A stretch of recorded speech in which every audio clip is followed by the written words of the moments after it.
Welcome to this episode of CynSpeaks. In this episode, we are going to learn about prioritizing your desires or intentions. So, this is important with our thoughts as well as our tasks. So, with time management, we've all learned pick a top priority. And sometimes it's difficult to do.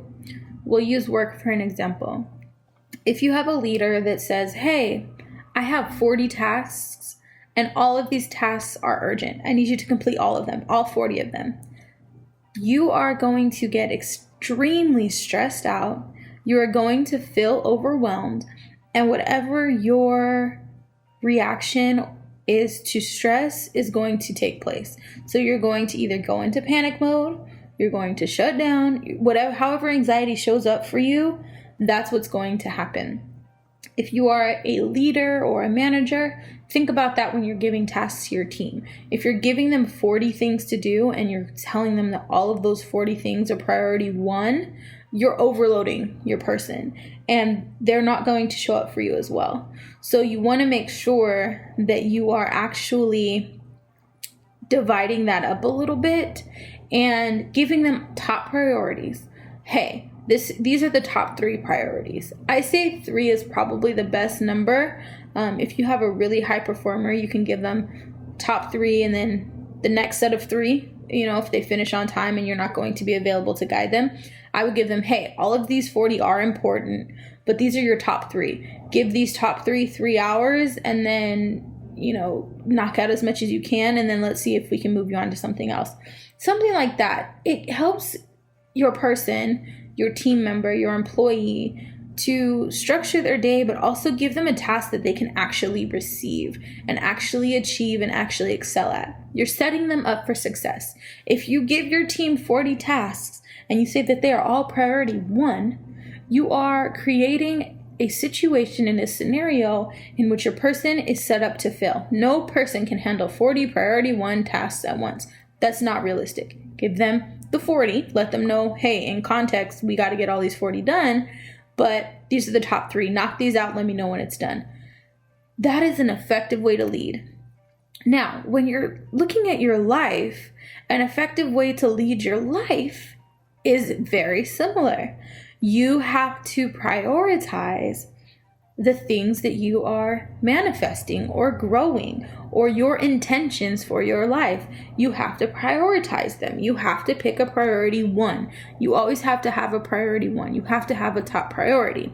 So you want to give attention to that number 1 thing. If your number 1 thing that you're prioritizing is money, you want to learn about that. You want to think about that. Only in good ways. You only want to think about it in positive light. But think about that. Read about people who have money. Learn about it. Have fun in the process. Think about how you'll feel when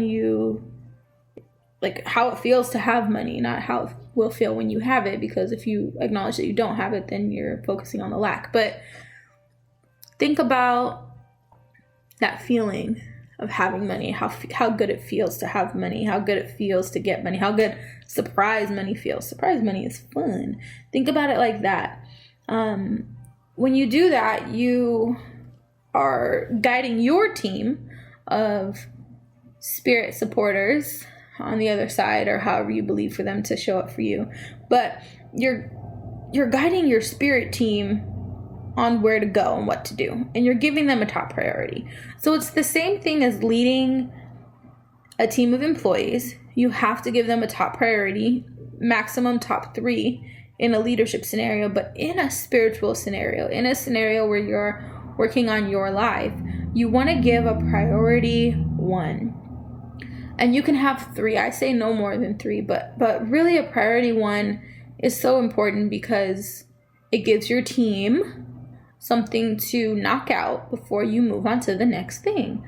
And you're setting your team up for success. It's the exact same thing. So when you think about manifesting, or you think about bringing and welcoming things into your life experience, you want to think of it from a space of leadership.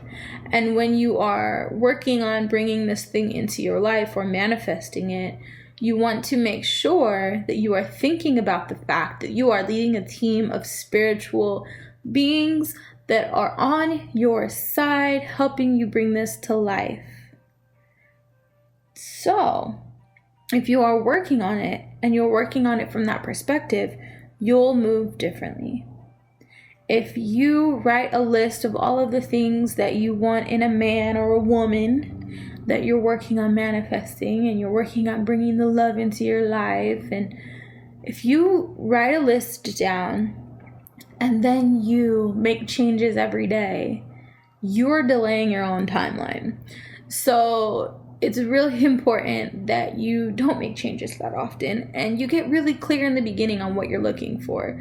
You can modify as you go, but there's a really strong way to do that. So if for some reason you put on your list a couple things, but you forgot to put that they need to be wealthy, for example, see if that's something that you really want. And as life starts to bring you people, you can say, okay, they had this and this and this great quality. It would be great if my person also has money, a certain amount of money, or stability financially. And what that does is it loops it into the feedback to what you're getting, as opposed to modifying the original order. So if you create an order and you change the order, like this is an order that you're going to continue to get until you get the perfect one, right? Or the ideal one. Perfect doesn't exist. Making modifications before you even get the first serving is counterproductive because you're delaying your first serving, right? So you want to make sure that you are thinking about any modifications to what you're trying to manifest in alignment with the feedback on what you're seeing show up in your reality. You want to give those together. And that's kind of what works. And it's less confusing if a manager gives you a second to produce something, gives you feedback on it, and says, all right, next time we're going to improve on this, this, and this. You're not necessarily being told what you did wrong, but you're given an opportunity to grow and get better and get more in alignment with what exactly they're looking for. So it's all connected, it's all together. And think about that when you're manifesting, or you're growing your reality, or you're reshaping your reality. Think about the things that you want to fulfill and you want to welcome into your reality, because those things are important, and knowing what the priority one is what will really allow your, we'll say, spirit guides, spirit helpers to support you in growing that and bringing that to life. So since you are thinking about it from that perspective, and you know that you're not really going about this alone, you can know that you're leading a team. So think about it from a space of leadership. When you lead a team, you need to give them a priority one.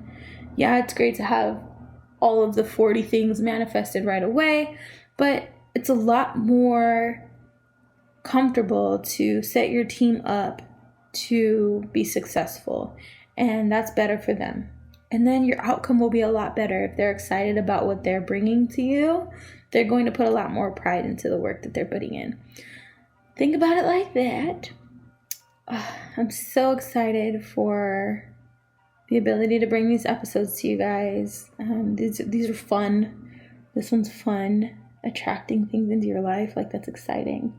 And it's also helpful because you're leading your spiritual team. So think about it like that. As always, add me on IG at Cynamon Voe. Tag your friends, tag your family, tag your everybody in your circle, so they can grow with you and so that we can grow together. Until next time.